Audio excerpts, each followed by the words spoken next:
Il y a 2 ans, j'ai commencé à remarquer que je me sentais plus faible que d'habitude. Mes articulations faisaient plus mal qu'elles ne le devraient, et ma peau ne ressemblait pas à ce que je voulais. Je mangeais du poisson régulièrement en pensant faire ce qu'il fallait.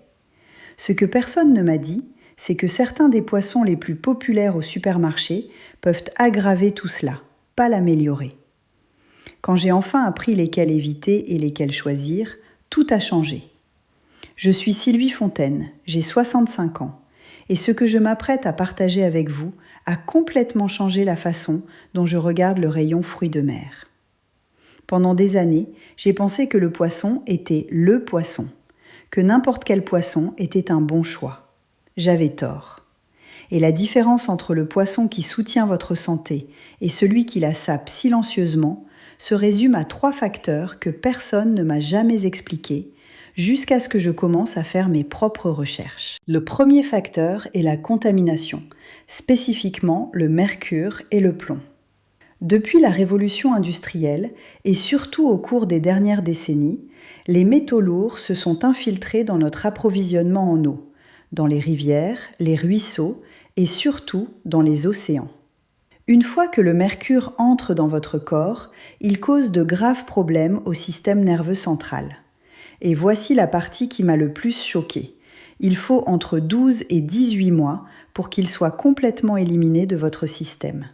Cela signifie que même après avoir arrêté de manger du poisson contaminé, vous portez encore ce mercure pendant plus d'1 an. Quand j'ai appris cela, j'ai immédiatement pensé à toutes les années où j'avais mangé du poisson sans réfléchir à 2 fois au type que je choisissais. Pour les femmes de notre âge, dont les corps naviguent déjà des changements hormonaux et de l'inflammation, ce n'est pas une petite chose. Le deuxième facteur sont les toxines chimiques industrielles, des composés comme le DDT et les PCB, qui sont des sous-produits des usines ordinaires qui se déversent dans les rivières et finalement dans les océans.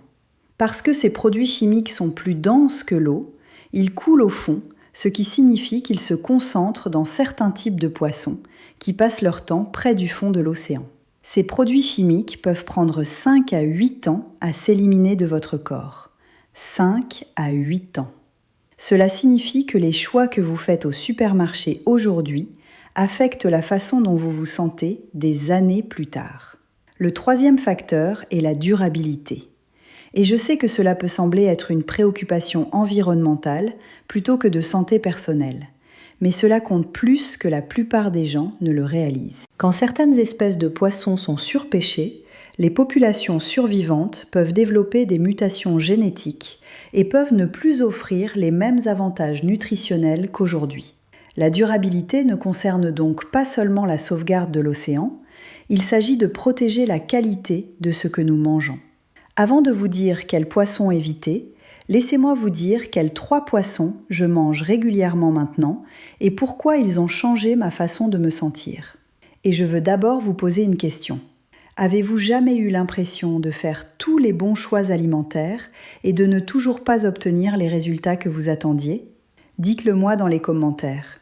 Je lis chacun d'entre eux cette semaine parce que votre expérience pourrait aider quelqu'un d'autre qui lutte avec la même chose. Le premier poisson que je mange maintenant et celui dont je suis le plus reconnaissante d'avoir découvert est le saumon sauvage. C'est celui que la plupart des gens connaissent, mais que la plupart ne mangent toujours pas avec suffisamment de régularité.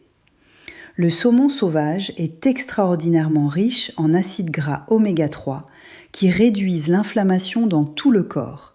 Et pour les femmes de notre âge, l'inflammation est l'un des principaux moteurs des douleurs articulaires, du vieillissement cutané et de la fatigue.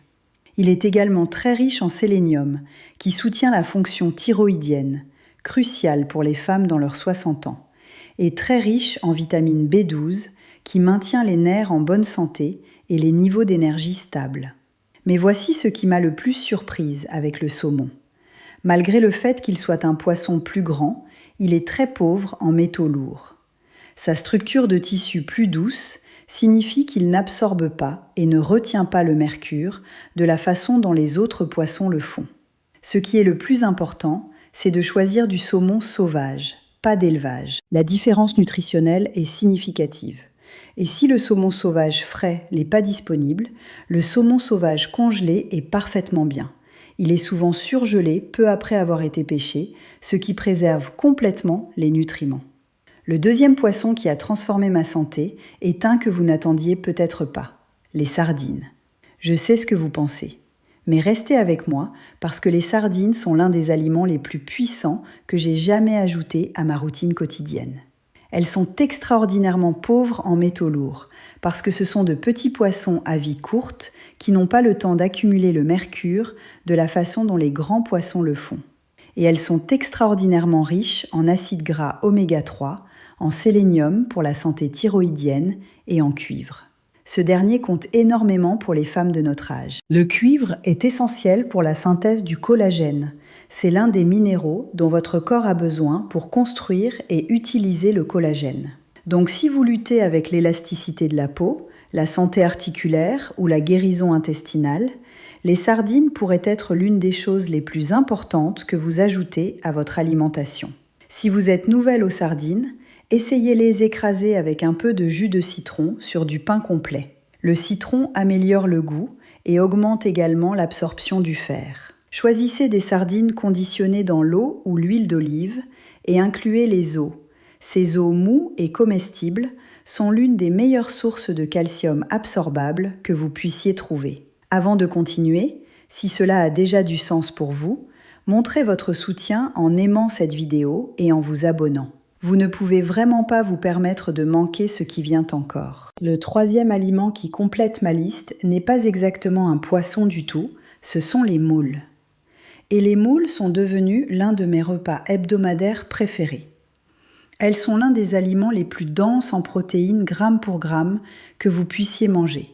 Extraordinairement riches en acides gras oméga 3 et en sélénium, est l'une des meilleures sources de minéraux traces disponibles dans n'importe quel aliment. Pour les femmes de notre âge, qui sont souvent déficientes en zinc, B12 et fer, les moules fournissent les trois sous des formes hautement absorbables. Le zinc dans les moules soutient l'équilibre hormonal et la fonction immunitaire. La B12 maintient les nerfs en bonne santé et l'énergie stable. Et le fer assure que l'oxygène est livré efficacement à vos muscles et à votre peau. Les moules cuisent littéralement en 5 à 10 minutes, s'associent magnifiquement avec l'ail et l'huile d'olive et sont l'un des fruits de mer les plus abordables que vous puissiez acheter. J'ai commencé à avoir un plat simple de moules une fois par semaine et les changements que j'ai remarqués dans mon énergie et dans la façon dont ma peau semblait au cours du mois suivant m'ont vraiment surprise. Maintenant pour les poissons que vous devez éviter, et certaines de ces réponses m'ont vraiment choquée quand je les ai apprises pour la première fois. Le premier poisson à éviter est le requin.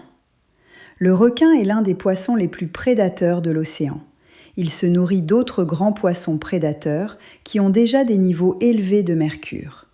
Ainsi, quand un requin mange un thon qui contient déjà du mercure significatif, tout ce mercure se concentre encore davantage dans le tissu du requin. Les niveaux de mercure dans la viande de requin sont parmi les plus élevés de tous les fruits de mer. Pour les femmes de notre âge, dont les corps gèrent déjà l'inflammation et les changements hormonaux, ajouter une charge importante de mercure en plus de cela est genuinement nocif. De plus, les requins ont des périodes de gestation extrêmement longues, ce qui les rend presque impossibles à pêcher de manière durable. Une autre raison de les laisser complètement hors de votre assiette. Le deuxième poisson à éviter est la plupart des thons, mais avec une distinction importante. Pas tous les thons sont également problématiques. Si vous choisissez de manger du thon, la meilleure option est le thon jaune américain, qui est plus maigre et provient d'eaux qui ont généralement des niveaux de contamination plus faibles. Pour le thon en conserve,